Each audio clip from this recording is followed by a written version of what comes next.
नमस्ते दोस्तों, डिसिलेस में फिर से आपका स्वागत है। आज हम लोग चर्चा करेंगे कि स्टूडेंट सब कंफ्यूज्ड हैं, हैरान है, परेशान है कि हम जीवन में क्या करें क्या ना करें। ये टोटल कन्फ्यूजन है कि हम यानी कि जो एजुकेशन ले रहे हैं उसके माध्यम से हम क्या करना चाहते हैं। कभी ये बनना चाहते हैं, कभी वो बनना चाहते हैं। टोटल कन्फ्यूज्ड है। हम लोग पढ़ाई करते हैं कि हम यानी कि ये बनेंगे वो बनेंगे, बहुत कुछ सोचते हैं, लेकिन कन्फर्मेशन नहीं है कि हमें क्या करना है जीवन में। हम जीवन में यानी कि नाम कमाना चाहते हैं या धन कमाना चाहते हैं या क्या कमाना चाहते हैं। सब कंफ्यूज्ड है। पढ़ने के लिए आते हैं फिर भी आलस्य दिखाते हैं। वो सोचते हैं क्या कि बस सिर्फ सोचने से और वीडियोस देखने से हमारा यानी कि काम बन जाएगा। ऐसा नहीं हो सकता है। बिना कर्म किए आपको जो है ना फल नहीं मिल सकता है। आपको कर्म करना होगा और मन चाहे या ना चाहे आपको वो करना होगा। आपको कन्फ्यूजन नहीं होना चाहिए कि हम जीवन में क्या करना चाहते हैं। इसीलिए आपको जो है ना कि अपना एक लक्ष्य लिखना होगा। आपको कन्फ्यूज नहीं होना है। अपना एक गोल आपको हर हाल में जो है बनाना होगा। लक्ष्य, बिना लक्ष्य के आप कहीं नहीं पहुंच सकते हैं। शुरुआती दौर में जब युवावस्था होता है तो सभी बच्चों को जो है ना कि नेचुरल है, प्राकृतिक है कि उसको आलस्य होता है। वो सपने तो देख लेता है कि हम ये बनना चाहते हैं, वो बनना चाहते हैं, हम ये करेंगे जीवन में, हम वो करेंगे जीवन में, लेकिन ना चाहते हुए भी वो जो है ना कि मूड नहीं है या बाद में करेंगे, अभी जो है ना कि यानी कि हमको ये करना है। बहाने बनाते हैं कि हमारे पास ये सुविधा नहीं है, हमारे पास वो सुविधा नहीं है। सिर्फ बहाना बनाते हैं, कर्म नहीं करते हैं। अगर आप कुछ जीवन में हासिल करना चाहते हैं तो उसको अभी से ही आपको उसके विषय में गंभीर होना होगा। आप कैसा जीवन चाहते हैं, लाइफ में क्या चाहते हैं, वो अभी से समझना होगा। उसे लिखना होगा अपने पेपर पे और डेली उसको देखना होगा कि हमने क्या लक्ष्य बनाया था। ऐसा नहीं कि आज कुछ और लक्ष्य बना लिए, कल कुछ और बना लिए, परसों कुछ और बना लिए।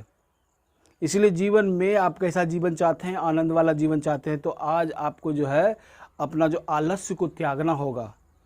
आपको ये समझना होगा कि पहले भी तो बहुत से स्टूडेंट बहुत कुछ बने, बहुत यानी कि जो सही तरीके से एजुकेशन प्राप्त नहीं किए वो यानी कि बर्बाद हो गए। बहुत कुछ हुआ ऐसा लाइफ में। या सब कोई अच्छा यानी कि पढ़ने में थे, लेकिन वो यानी कि अपना लक्ष्य तो बना लिए बड़ा बड़ा, लेकिन वहाँ तक पहुँचने के लिए उतना जितना एफर्ट्स लगेगा उतना यानी कि वो नहीं दे पाए। फिर बाद में वही हो जाता है कि पिताजी का दुकान है, ये है, हमारे पास वो है, उसी में रम जाते हैं। तो शुरू में ही आप ये सोच लीजिए कि आपको करना क्या है जीवन में। अब 10 में पढ़ रहे हैं, 11 में पढ़ रहे हैं या ग्रेजुएशन कर चुके हैं, आपको ये समझना होगा कि हमारा टारगेट क्या है और हमें कहाँ तक पहुँचना है। हम आनंद से ज़िंदगी कैसे जी सकते हैं। आनंद से ज़िंदगी जीने के लिए आपको पैसिव इनकम जनरेट करने सीखना होगा। वैसा कार्य या वैसा कौशल आपको सीखना होगा, वैसा स्किल सीखना होगा जिसके माध्यम से जो आप जो है अगर जो आप अपना लक्ष्य बनाए हैं वहाँ तक नहीं भी पहुँच पाए तो आनंद से ज़िंदगी जी सकें। इसके लिए शुरू से ही आपको यानी कि मनी मैनेजमेंट को सीखना होगा। पैसे को कैसे हमको बचाना है, कैसे निवेश करना है, कैसे उसको बढ़ाना है ताकि वो पैसा ख़त्म ना हो। महंगाई दर जिस तरह बढ़ रही है उसको बीट कर सके। हम सरकार को ना दोष दें, नहीं अपने फैमिली को दोष दें, या किसी को भी दोष देने की आवश्यकता नहीं है। तो शुरुआती दौर से ही जो आप मान लीजिए कि माता पिता हम लोग को पढ़ने के लिए भेजते हैं। मान लीजिए कोई भी बड़ा शहर भेजते हैं, गांव में कोई रहता है तो बड़ा शहर भेजता है, और कोई अगर शहर में रहता है तो अगर धन अच्छा होता है तो विदेश भी पढ़ने के लिए भेजता है। तो मेन लक्ष्य क्या है हम लोग का? हम लोग का लक्ष्य क्या है? सबसे मेन लक्ष्य है धन। ठीक है, पहला धन है, उसके बाद नाम और शोहरत है। पहले जब तक आपके पास धन नहीं आएगा उसके बाद जो है ना कि नाम आपका कोई काम का नहीं है। आप नाम बहुत कमा लीजिए लेकिन घर में खाने के लिए कुछ नहीं है तो वो भी व्यर्थ है। इसीलिए धन के कॉन्सेप्ट को आपको समझना होगा कि धन कैसे काम करता है, धन को कितना हमको बचाना है, कितना खर्च करना है, कितना दान करना है, ये हमें स्पष्ट होना होगा। हमें एसेट और लायबिलिटी को समझना होगा कि हमारा संपत्ति क्या है और दायित्व क्या है। हम जो वस्तु उस बाज़ार से खरीद रहे हैं वो हमारा संपत्ति के कॉलम में आता है, एसेट के कॉलम में, या हमारा लायबिलिटी के कॉलम में आता है, या दायित्व के कॉलम में आता है। ये आपको समझना शुरू से ही होगा। चाहे आप कोई भी पढ़ाई कर रहे हो, यानी कि कोई भी डिग्री हासिल करना चाहते हो, उसमें 10 लाख 20 लाख 50 लाख कितना आप खर्च अपना फैमिली का कर रहे हैं वो कोई मायने नहीं रखता है। अगर हमको उसका रिजल्ट सही नहीं आता है, उसका परिणाम हमको सही नहीं आता है तो वो व्यर्थ है। आप अपना पैसा, अपना समय बर्बाद कर रहे हैं। इसीलिए अभी जो भी आप एजुकेशन ले रहे हैं पहले वहीं से आपको स्पष्ट करना होगा कि हमारा अंतिम लक्ष्य क्या है और हमारा विकल्प क्या है। ऐसा नहीं कि पूरा संपत्ति बेच बाच के हम भाई एजुकेशन ले रहे हैं और उसको पूरा नहीं कर पाए, फिर डिप्रेशन में आ गए और जो है ना आत्महत्या तक कर लिए। हमको लगता है कि मेरे माँ बाप इतना मेहनत किए लेकिन हम कुछ नहीं कर पाए। नहीं हो सकता है बाबू साहब, ये नहीं हो सकता है कि हर व्यक्ति को बेहतर जॉब मिले और बेहतर लाइफ वो जिएगा। ऐसा नहीं हो सकता है। वो बेहतर लाइफ तभी जी सकता है जब तक वो अपना शुरुआती दौर से ही, चाहे वो उम्र उसका 15 साल हो या 20 साल हो या 25 साल हो या 30 साल हो, उसको एक स्किल सीखना होगा जो पैसा बनाना सिखा सके उसको। अन्यथा जो है ना वो आगे उसको परेशानियां आने वाली है। अगर मान लीजिए कि हमारा जॉब लग जाती है, हम पैसा कमाने लगते हैं, अगर हम पैसा कमाने लगते हैं तो क्या होता है कि हमारी लायबिलिटी बढ़ जाती है। हम दायित्व को खरीदना स्टार्ट कर देते हैं। ज़रूरत नहीं है, मेरे पास बाइक है फिर भी महंगा बाइक खरीदने लगते हैं। कार है मेरे पास फिर भी महंगा कार खरीदने लगते हैं। घर है पर्याप्त है, कुछ दिन तक हम एडजस्ट कर सकते हैं, लेकिन तुरंत हम लोन पे की EMI के माध्यम से हम घर ले लेते हैं, जिसके कारण हम उस चक्रव्यूह में फंस जाते हैं जिसको रेट रेस बोला जाता है। आप रॉबर्ट कियोसाकी का रिच डैड पुअर डैड आप बुक्स पढ़िए, उस समय आपको पता चलेगा कि पर्सनल फाइनेंस क्या होता है। वो एक बहुत ही अच्छी किताब है जिसके माध्यम से हर बच्चे को जो है वो यानी कि फाइनेंशियली फ्रीडम दिला सकता है। बस उसके हिसाब से आपको काम करना है। अन्यथा ये नहीं कि महंगा घड़ी खरीद लिए, महंगा बाइक खरीद लिए, महंगे जूते खरीद लिए, दिखावा की ज़िंदगी खरीद, आईफोन महंगा 1 लाख रुपए का खरीद लिए, दिखा रहे हैं। ये दिखावा आपका कोई काम का नहीं। दिखावा कब करना है?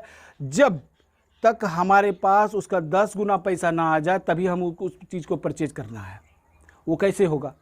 वो निवेश के माध्यम से होगा, इन्वेस्टमेंट के माध्यम से होगा, और कोई माध्यम नहीं है। आप अगर फिक्स्ड डिपॉजिट में पैसा रखते हैं तो भी आप यानी कि परेशान हो सकते हैं। हर इंसान कंफ्यूज्ड है कि हम क्या करें, हम निवेश करें कि या बैंक में फिक्स्ड डिपॉजिट करें कि प्रॉपर्टी खरीदें कि गोल्ड खरीदें। इसमें कन्फ्यूजन है। पढ़ाई में भी कन्फ्यूजन है, हम डॉक्टर बने कि इंजीनियर बने कि क्या बने, क्लर्क बने क्या बने, हमको वो कन्फ्यूजन है। इसलिए एक लक्ष्य को आपको डिसाइड करना होगा, उस पर लगातार प्रयास करना होगा, आपको सफलता ज़रूर मिलेगी। लेकिन अगर हम किसी कारणवश असफल हो गए तो भी हमें मलाल ना हो, क्योंकि ज्ञान जो है समाज को सेवा प्रदान के लिए किया जाता है। आप कोई भी ज्ञान प्राप्त कर रहे हैं तो आप वो ज्ञान प्राप्त कर रहे हैं तो समाज सेवा के लिए कर रहे हैं। इसीलिए हमें ये परेशानी नहीं होनी चाहिए कि हम ये नहीं कर पाए, वो नहीं कर पाए। कभी भी जीवन के अंतिम क्षणों में ये आपके मन में मलाल नहीं होना चाहिए कि हम जीवन में क्या करना चाहते थे। इसीलिए आपको यह स्पष्ट होना चाहिए हम जीवन में क्या करना चाहते, तो वो लिखा यानी कि आपको लिखना होगा और उस पर कार्य करना होगा, कर्म करना होगा।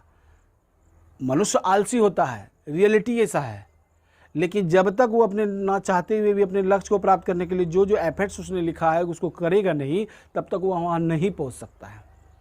इसीलिए अपना जो पढ़ाई कर रहे हैं तो वहाँ पे स्पष्ट आप हो जाइए कि हमें जीवन में क्या करना है। अपने गोल को सही निर्धारित कीजिए।